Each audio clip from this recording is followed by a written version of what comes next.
Halo semuanya, selamat datang kembali di channel J House Project. Bagaimana kabar kalian? Semoga kalian semua baik-baik ya. Sehat-sehat selalu, diperlancar rezeki kalian, dan apapun yang kalian kerjakan, apapun yang kalian rencanakan di tahun ini, aku harap teman-teman semuanya berhasil ya. Amin. Jadi hari ini teman-teman, hari Selasa tanggal 6 Juni 2023, lagi-lagi aku sama Joshua mau touring. Nah, touring kali ini lumayan mendadak, tapi karena hari H kosong, jadi ya sudah kita gas aja gitu. Nah, karena planningnya mendadak, kita baru cari lokasi touring kali ini tuh H-1. Dan setelah scroll Instagram, kita scroll Google, TripAdvisor, kita menemukan satu tempat yang kita jadikan tujuan untuk touring kali ini. Mungkin tempat ini teman-teman sudah pernah ke sana, mungkin kayak acara study tour atau mungkin rekreasi sama keluarga gitu. Tapi buat aku sama Joshua ini pertama kali kita ke sini. Jadi nama tempatnya apa gitu kan? Nama tempatnya adalah Kebun Pak Budi yang lokasinya berada di Sekar Mojo, Kecamatan Purwosari, Pasuruan, Jawa Timur. Titik kumpul kami ada di Shell Sidoarjo, Jalan Diponegoro seperti biasa. Kita isi bensin dulu dan kita berangkat jam 10 pagi. Untuk jalur yang kita lewati seperti biasa teman-teman, dari Sidoarjo Kota, arah Porong, Gempol, Pandaan, dan kemudian Pasuruan.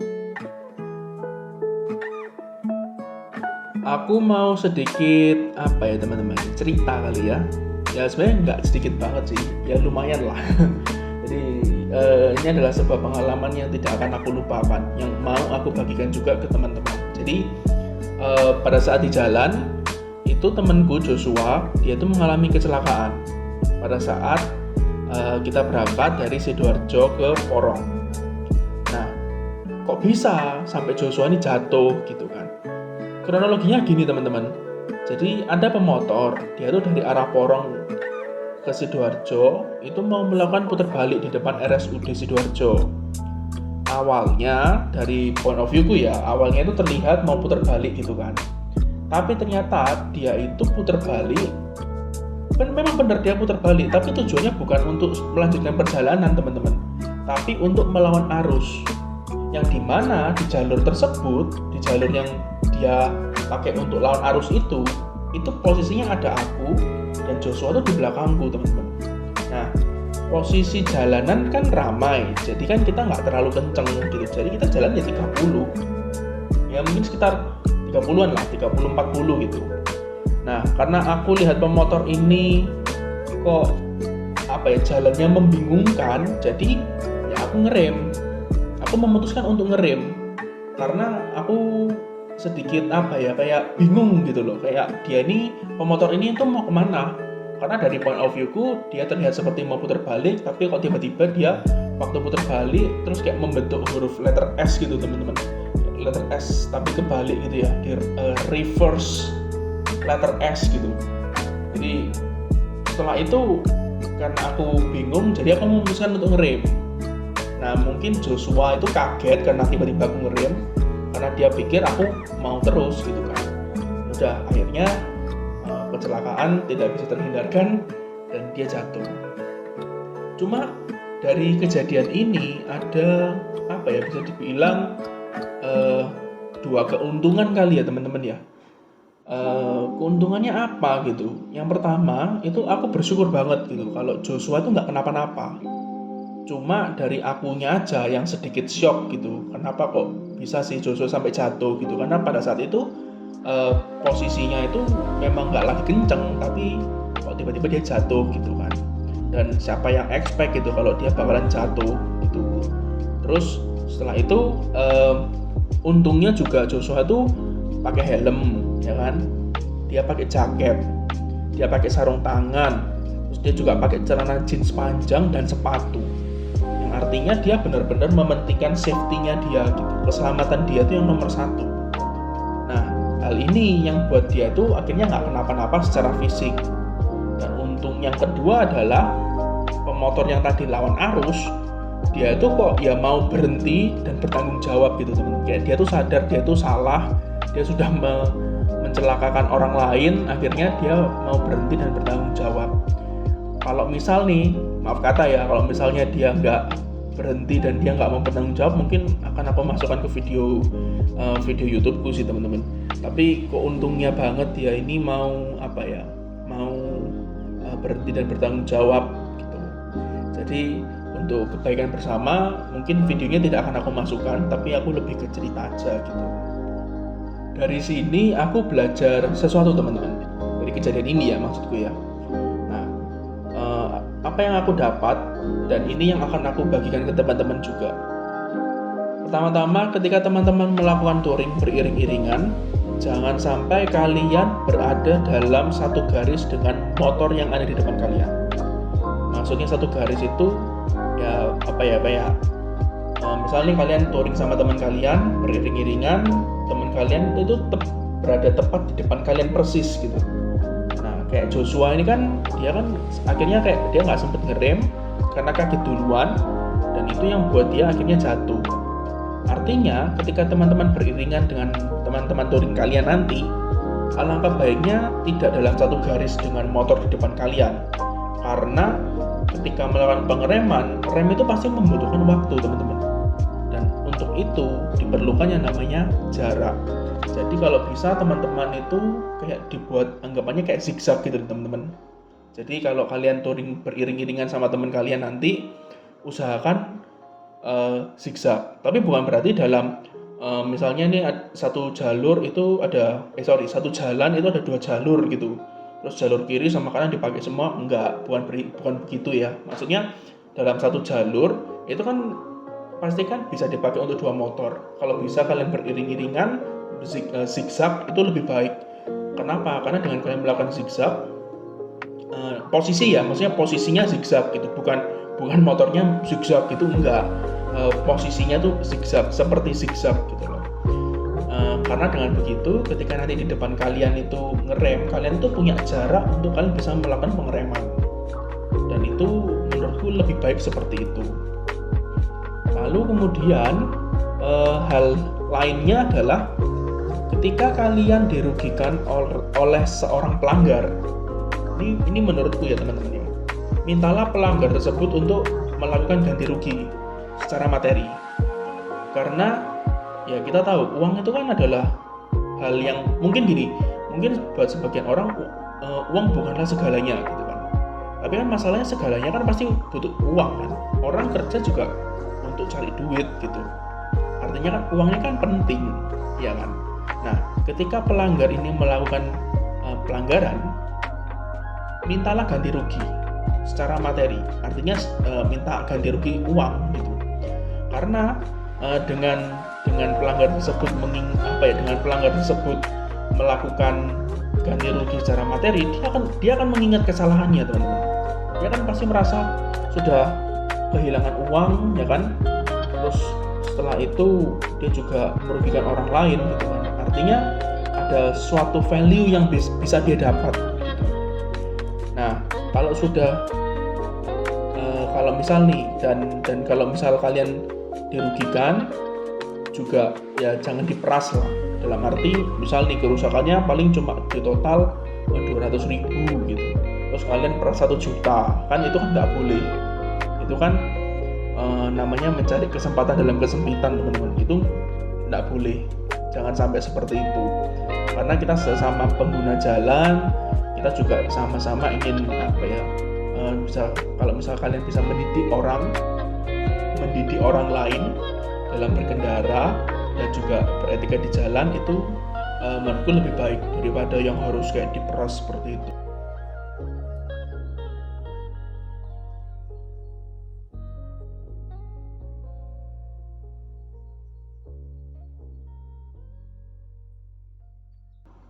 Oke, so back to touring kami lagi ya teman-teman ya. Jadi jalanan yang kami lalui ini cukup menyenangkan menurutku personally, karena jalanannya itu tidak macet dan juga lancar-lancar saja gitu. Karena kan kita perginya bukan di hari weekend, kita pergi di hari Selasa yang notabene-nya itu hari weekdays gitu, dimana orang lagi pada kerja kan. Jadi perjalanannya menurutku cukup menyenangkan.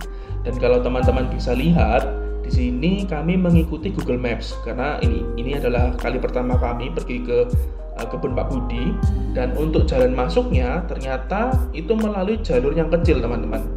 Tapi ada hal enak yang bisa aku dapatkan melalui jalur ini karena di jalur ini selain jalannya yang oke, dalam arti ada beberapa spot itu yang jalannya rusak tetapi juga ada yang banyak yang enggak rusak, jadi kondisinya tuh jalurnya mulus. Nah, selain jalannya yang oke tadi, mata kalian juga akan dimanjakan dengan pemandangan sawah dan pegunungan yang sangat bagus. Nah, setelah itu karena ini jalurnya yang kita lalui semakin naik, jadi udaranya itu juga semakin sejuk teman-teman. Padahal panas matahari itu sudah hampir di atas kepala gitu. Tetapi karena cuacanya juga agak sedikit mendung dan tidak hujan ya, lebih ke mendung saja. Jadi ini kayak menciptakan sebuah atmosfer atau sebuah suasana perjalanan yang sejuk dan kayak lebih enak gitu. Kita bayangkan aja, teman-teman bisa melihat sawah, teman-teman bisa lihat pegunungan. Setelah itu jalur yang kita lewati itu juga melewati sawah-sawah itu. Lalu jalannya juga mulus, kemudian suasananya mendung tapi juga nggak panas, relatif sejuk. Itu menurutku bisa dibilang aku dapat banget gitu feel-nya. Untuk perjalanan selanjutnya mungkin teman-teman bisa lihat dan lanjutkan di video ini, so jangan di skip-skip ya teman-teman ya, supaya teman-teman bisa mengerti jalur mana yang aku lalui sama Joshua untuk sampai ke tempat kebun Pak Budi. Oke, stay tune.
Akhirnya sampailah kita di lokasi teman-teman, dan karena kita pergi di hari Selasa yang notabene-nya bukan weekends, jadi tempatnya itu sepi. Kemudian untuk harga tiket masuk per motor harganya itu 5.000, tapi kalau untuk mobil aku kurang tahu berapa, tapi mungkin ya ini mungkin 10.000 lah. 10.000 itu sudah, kayaknya 10.000 itu udah paling wajar sih untuk tiket mobil ya.